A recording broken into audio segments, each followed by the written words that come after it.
Bonjour à toutes et à tous, merci de votre fidélité. Il faut oser. Il faut oser dire, moi je suis le chemin, la vérité et la vie. Personne ne va vers le Père sans passer par moi.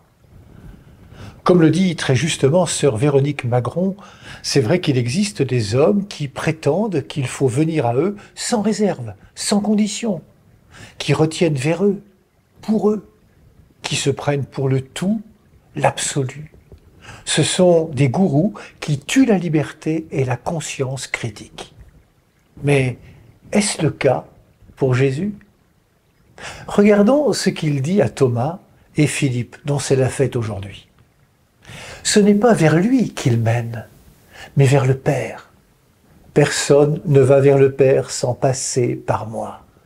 Ce n'est pas pour lui qu'il est la vérité, mais pour que les humains que nous sommes puissent connaître et chercher encore avec leur intelligence, leur cœur, leur sensibilité. Au lieu de réduire notre liberté, Jésus aiguise notre capacité critique, notre capacité à réfléchir, à chercher. Il n'oblige personne. Il s'offre à nous, se révèle à nous comme un chemin. Nous avons donc à cheminer avec lui pour comprendre. Thomas et Philippe ont dû faire ce chemin intérieur pour saisir quelque chose de l'identité de Jésus. Oui, Jésus est un passeur qui conduit au Père. Il est la porte qui ouvre au Père. Ses paroles et ses actes nous provoquent. Ils interrogent. Ils invitent à faire la vérité sur soi-même. Les gestes que Jésus accomplit sont des gestes de création, de libération, de communion. En aucun cas, ils enferment. Bien au contraire, ils nous rendent libres, et libres de le choisir, libres de croire. « Croyez-moi », dit-il. Comme l'écrit Gérard Lasselin dans le journal La Croix, Dieu a voulu précisément se donner à voir. Il a pris visage d'homme, il a parlé langage humain, il a posé des gestes d'humanité.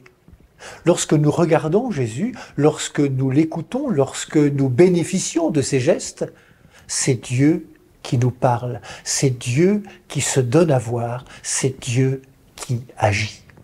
Celui qui m'a vu, dit-il à Philippe, a vu le Père. Là où Jésus nous conduit, lui, le chemin, c'est là que Dieu nous attend. Les paroles que Jésus prononce, lui, la vérité, sont paroles de vérité sur Dieu, vérité sur l'homme. Les gestes que Jésus pose, lui, la vie, sont gestes de création, de libération, de communion. Oui, Seigneur, tu es la porte qui nous permet d'entrer dans cette communion d'amour entre toi et le Père. Bonne journée à toutes et à tous, prenez bien soin de vous et des autres.